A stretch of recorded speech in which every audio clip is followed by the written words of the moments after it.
大家好，欢迎来到《中国向何处去：政党、国家与国际秩序》的第13课。今天我们要讨论的是中国的新闻审查、言论自由和信仰自由。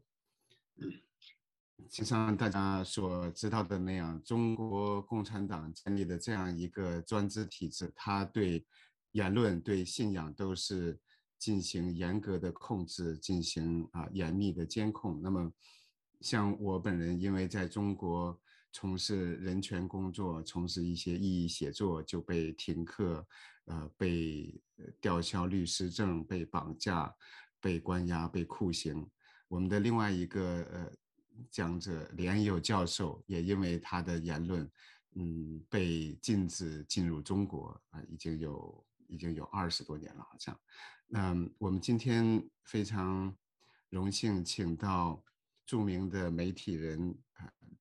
程一中先生。那他曾经任南方都市报的主编、新京报的主编，香港亚洲电视副总裁、阳光实务周刊总编辑，曾在2005年获得联合国世界新闻自由奖。那有请陈一中先生。好的，那个对你给我布置的这个选题，我就按照这个大概来讲一讲，对吧？对对，就先可以好，就是讲一下您从事好，媒体工作的经历，尤其是孙志刚事件，我们也非好，常有兴趣。我们在课上也曾经提到过孙志好的，刚事件，然后您入狱的经历，那您讲，然后到时候有问题，我和连友教授会问。好的。我呢是1989年参加6·4这个民主运动之后，毕业，然后我是6月4号之后，我是6月12号，就是到了新闻从中山大学中文系毕业之后，就到了当时叫南方日报社就是后来的南方日报报业集团工作。当时呢，我去南方日报呢是作为这个文艺编辑，就是文艺副刊文学副刊的这个编辑，人才这么样去引进的但是呢，我去了报社之后呢，由于这个报社当时对所有参加过6·4运动的学生呢，都要我们到新闻采访的一线和这个记者站去工作。然后之后呢，我又回到了从湛江的记者站，又回到了这个新闻部。那么如果没有1994年南方报业集团准备改革呢，我可能会在文艺部工作到现在。那个时候呢，就是1994年的时候呢，这个整个南方报业集团的这个报纸就党委机关报呢，就越来越没有人看。然后呢，市场也越来越小，没有读者，也赚不到钱。这个时候呢，报社呢，整个领导班子就决策呢，说南方日报报业集团呢，必须创办一份针对这个读者的普通读者，而不是针对官员的这么一个机关报的这么一个针对市场的读者市场的这么一份报纸，针对市民吧。那么那个时候呢，我呢1994年的年底呢，就被抽调成为这个南方都市报的叫创刊的3个领导小组成员之一。我当时是最年轻的，还不到30岁来创办这么个南方都市报。那个时候呢，我就写了整个南方都市报的一个基本法，还有南方都市报整个的这个机构设置，以及写了一个南方都市报的这个创刊的总纲领和编辑大纲吧。那么就在1995年3月份就正式成立了这么一个报社。但是那个时候呢，就没有拿到待会就跟我们后面讲内容有关了，就没有拿到正式的这个政府的批文，也就是刊号还没有的，就作为一种叫试刊来运行嘛。一直到1997年的1月1号，才正式拿到刊号出版。那么那个时候，我就作为这个报纸的就是内容的这一块的主要的负责人吧，来负责这个报纸的运营。最后呢，这是我的然后一直到2003年，这个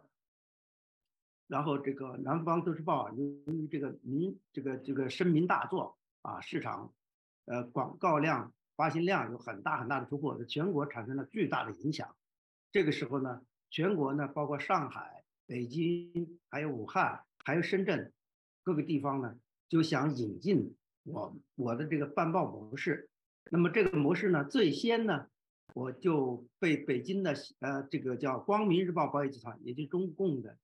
啊第二个中共的机关报，这个就是引进，让我们去北京呢参与创办了这个新京报。那个从2003年的8月份、9月份之后呢，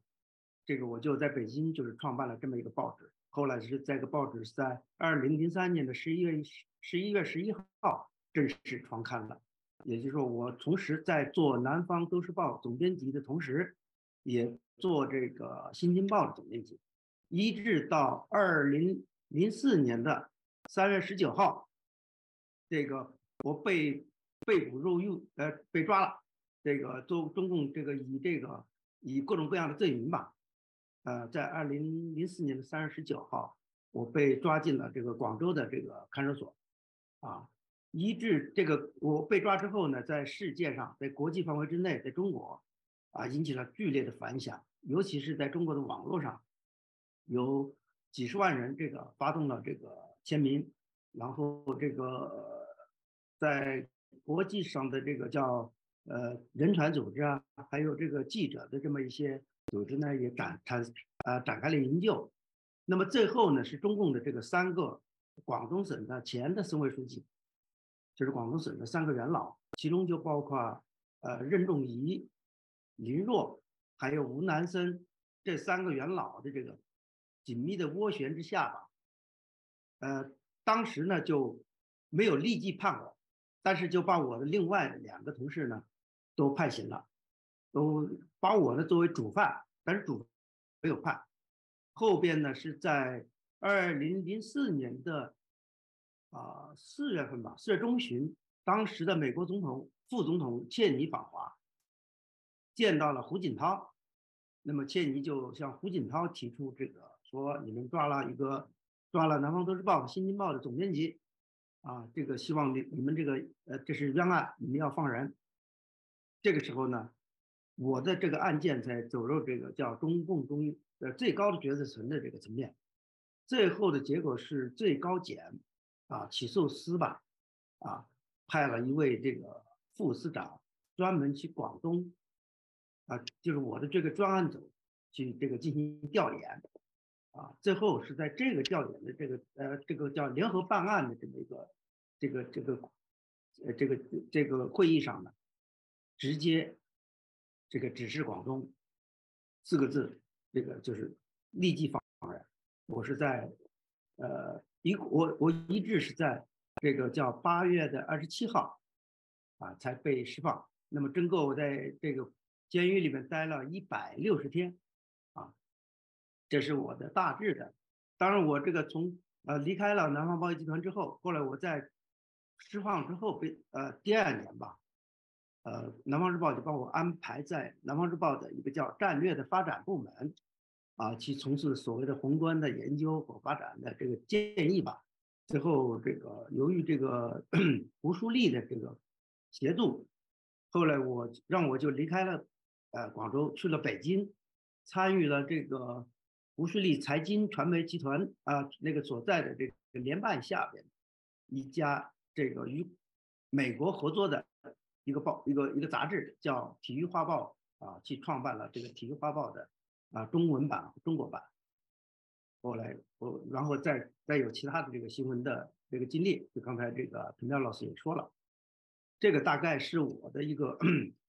这个从此一共在中国大陆媒体到我2017年吧，这个离开中国正式来到美国，这个前前后后我在中国从事了大概这个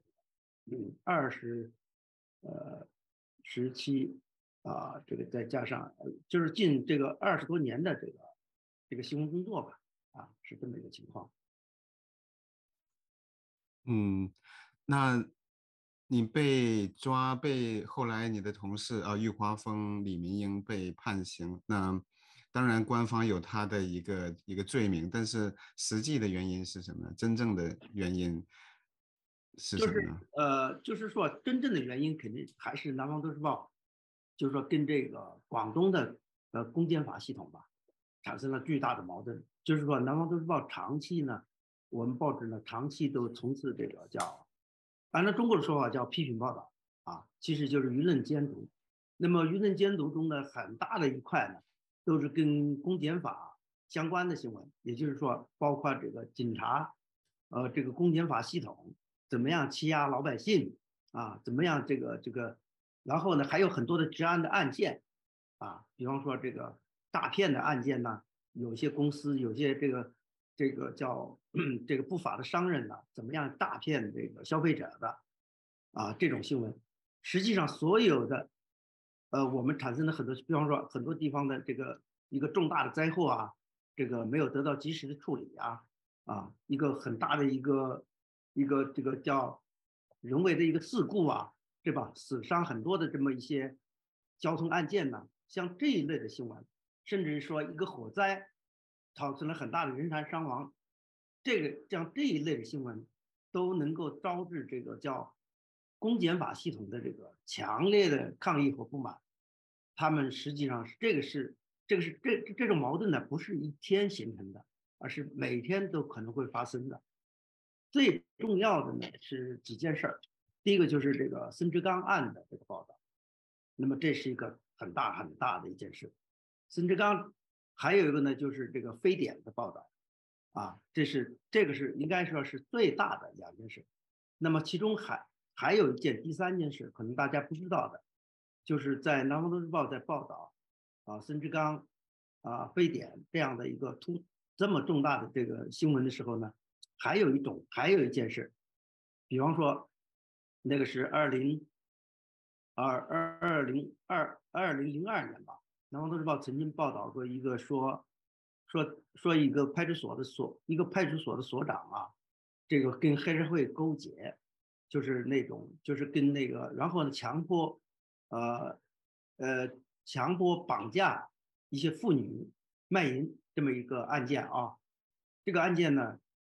我们当时用了3个版还是2个版报道，很大的一个篇幅的报道，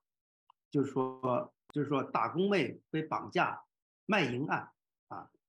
那么这个案件呢，当时报道之后呢，也是引起了当时的广东省委书记叫李长春的这个强烈的这个震撼，他就当天就做了一个批示，要求呢广东省的省长，还有这个王华华，还有当时的这个叫政法委的广东省的政法委书记，这个叫王花园呢，两位呢要严厉的这个就是过问这个案件，要实行查处。但是这个案件呢，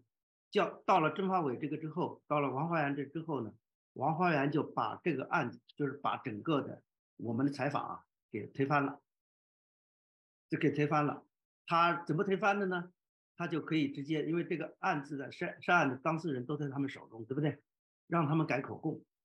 就是说以前说这个女的是这个被绑架到这个地方卖淫的，最后让这个女的承认她是自己愿意的，没有人绑架她。那么就这个事情呢，最后就我们没有任何办法，就是这个广东省公安厅吧，啊，写了一个几十页的一个所谓的调查报告吧，我们这个案子最后是没有被翻过来的，他们就认定这个是我们南方都市报这个报道事实，要求我把这个记者呢，我们把这个记者给处理开除了啊。然后这个记者呢，即便是开除之后，当时还没有离开广州，但是这个记者在广州生活期间被开除，这个记者啊，还受到了广东省公安部门的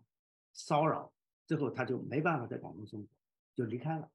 啊。还有这么一件，但这个事情的影响非常非常大，因为没有报道出来。这个广东省的政法委在这个报告中，那对南方都市报提出了这个叫严厉的谴责和这个要求省委吧，因为是李长春亲自批示的，对不对？要求严厉查处。那么我除了这个报道呢，除了说处理了这个记者开除之后，也当时对我也是对我实行了处理，这个处理就是要我，扣了我多长时间的奖金，然后要求我这个写检讨、停职，多长时间啊大概就是这么一种。那么这也是一件很重要的事，像类似的森之刚案呐，还有这个非典呐，还有刚才说的这个什么打工妹被绑架卖淫嫖娼案、卖淫案呐，像这一类新闻呢，其实在南方日报是很多很多。那么这些案件呢，造成了广东省整个公检法系统吧，对我们，对南方都市报啊，可以说恨之入骨。那么还有一些地方，就比方说深圳，深圳那对南方都，因为深圳报道南方都市报，他们说这个叫负面新闻，也就是说所有的突发事件，所有的南方都市报报道的新闻，在他们看来，如果不是吹捧他们的，不是吹嘘和正面表扬他们政绩的，那都叫负面新闻，对不对？所以呢，这个呢，广东省的当时这个讲一个案例，当时的这个叫有一次南方都市报有一次是广东省委开这个叫省委常委扩大会啊，就是说省委的常委扩大到广东省的省委委员，大概100多号人还是多少人参加的一个会议上，在这个会议上呢，本来是研究它是一个半年的例行会议，就是说本来是研究这个经济工作会议的结果在这个会上呢，应该是2003年中间吧，结果在这一次的广东省委常委的扩大会上呢，当时的这个叫深圳的市委书记叫张高丽，拿出了厚厚的一叠，然后说那不是2003年，还是2001年，拿出了厚厚的一叠《南方都市报》，然后就发言说，我想问一问，这个都是很精彩的，我想问一问各位这个省委委员、各位常委，为什么在我们共产党的天下还有这样一份报纸整天污蔑、诋毁中国共产党的领导污蔑我们的社会主义制度这个控诉我们社会主义制度的这个阴暗面我想问一问这个省委的领导，为什么在我们广东，在我们改革开放的前沿阵地，在中国的改革开放的排头兵这么一个省份，居然还要让这样一份小报，这样一份恶毒的攻击党、政府和社会主义制度的报纸存在就是这么原话就这么比这还要严厉。结果讲到这里的时候呢，会上下的气氛，因为本来是研究经济工作会议的，对不对？非常的紧张，非常紧张之后呢，当时的省委书记是这个叫李长春，刚才说的，李长春是一个非常温和的一个人，李长春就马上就觉得这个问题很大，就跟这个叫张高丽说，高丽同志，今天这个会议呢，不是研究经济工作的，不是研究宣传工作的所以呢，这个你这个会跑题了，我希望还是要回到这个经济工作的这个议题上来然后呢，李长春说这个至于说这个南方都市报这个给惹了这么大的麻烦，说呢这个南方都市报的今天的社长就是南方报业集团的社长李蒙玉同志你也在这宣传部的当时宣传部长应该还是于右军李蒙玉同志、右军同志谁家的孩子谁家报，这个我这个希望你们呢要管一管好南方都市报管不好之后我们再说，大概就把这个危机给当时非常严厉。那么我当时的社长呢，开完会回来之后就找我了，说陈一中，这是今天这个会开着把他们给吓死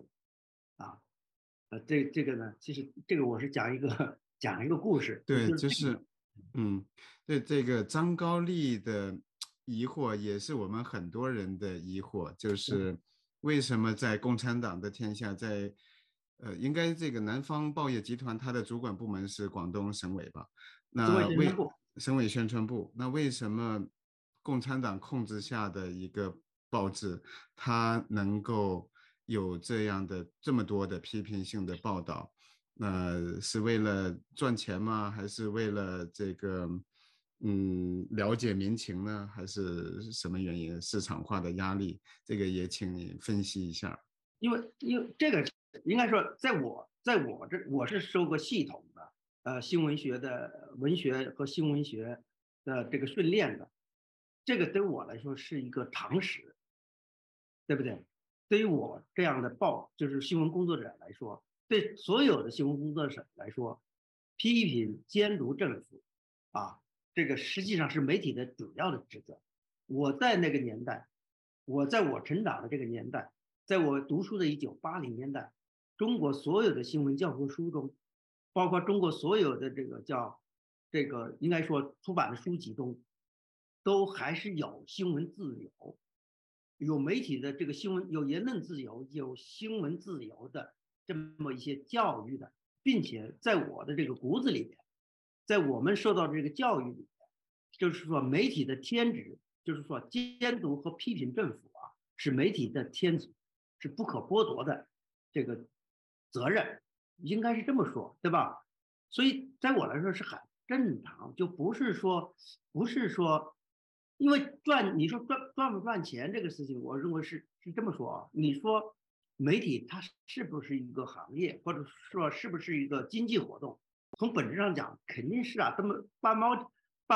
办媒体不挣钱，或者说没有读者不挣钱，没有市场的话，就是说你要办这个媒体干嘛，对吧？你不是说我办媒体，就是我们在我们的理念中不存在说我办媒体是为了宣传，是为了教育这个人民群众。那么共产党的这个在共产党的理念中，报纸是他的喉舌，是代表他来发言，这个来教育这个叫培养这个要教育群众的，对不对？洗脑的工具可以这么讲。但是在我们新闻工作者而言，以及包括现在的中国的新闻工作者而言，没有人认为报纸不应该批评政府，或者不应该监督政府，而是必须监督政府，对不对？所以呢，这个东西呢，就是说应该说，它不是说，因为再说这个媒体要挣钱，要有读者的话，它跟他要不要坚持良知，要不要坚持这个新闻自由，它不是相悖的，对不对？对吧？他不是说，我为了赚钱，我就可能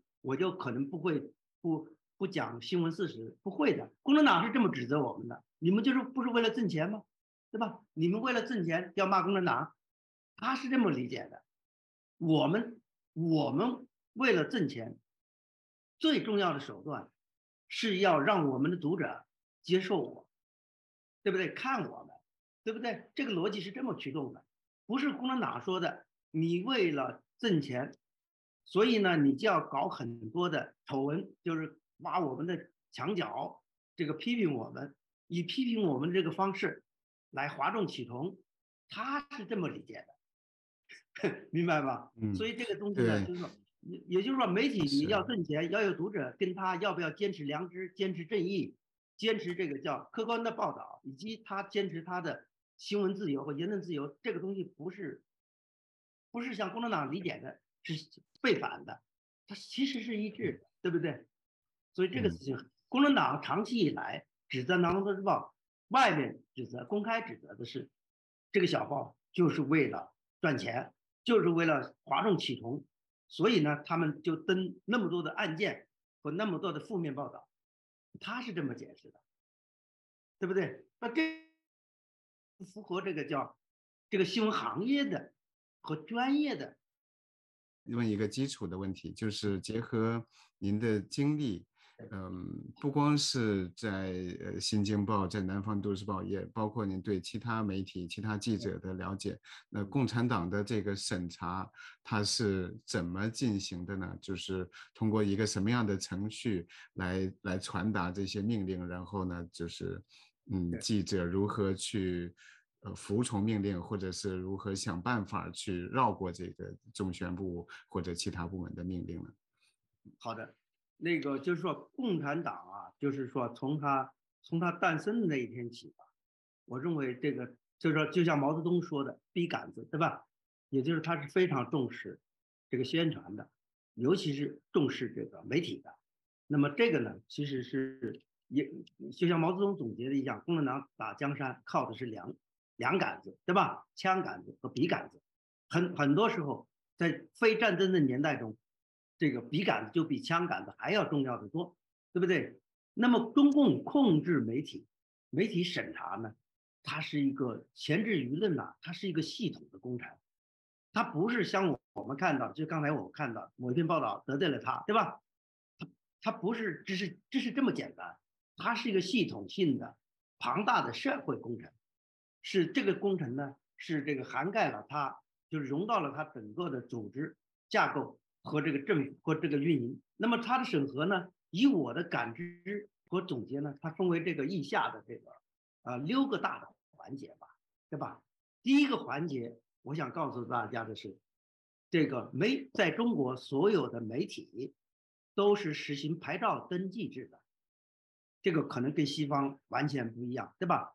西方所有的媒体，它都是民营企业，就是民营公司吧，可以这么讲，就是说任何一个人、任何一个公民、任何一个机构啊，他都可以去直接登记成立一个这个就是注册，不是说它是这个注册制，对吧？就注册公司登记公司，那么创办电台、电视台、报纸、杂志以及互联网的网络，对吧？它是这么一种体制，对不对？在中国不是的，中国必须你要申请牌照，电视台有电视台的台号这个电台有电台的这个牌照，那么这个报纸有报纸的刊号，杂志有杂志的刊号，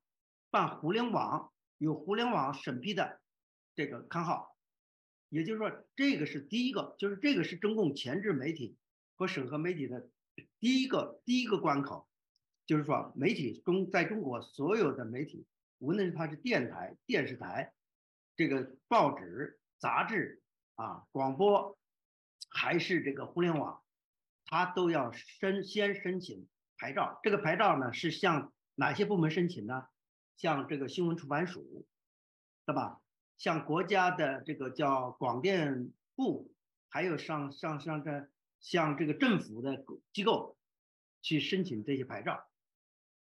这个，并且这些牌照呢，按照中共后边为了牵制媒体呢，中共采取了这个叫还有一个忘了说书的书号，每本书的书号，对不对？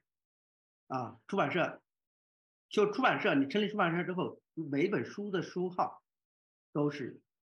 批下来的，没有这个书号你也出不了书。也就是说，这个是一个不同，对不对？第二个最大的不同呢，是所有的媒体从业人员呢，现在都实行了持证上岗的制度，记者、编辑都必须都必须持有这个政府部门这个发放的这个证件的，你才能够上岗，才能够上班的。有记者有记者证，编辑有编辑证这个是很重要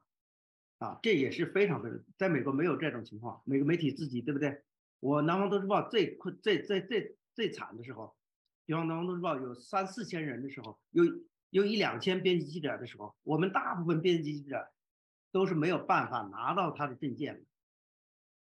在当时那个情况下，还有一个什么？还有一点空子可以钻，就等于是没有像后边管制那么严厉。在后边连我能不能上岗都有问题了，明白我的意思吧？就是越来越严了。就是你如果你不去，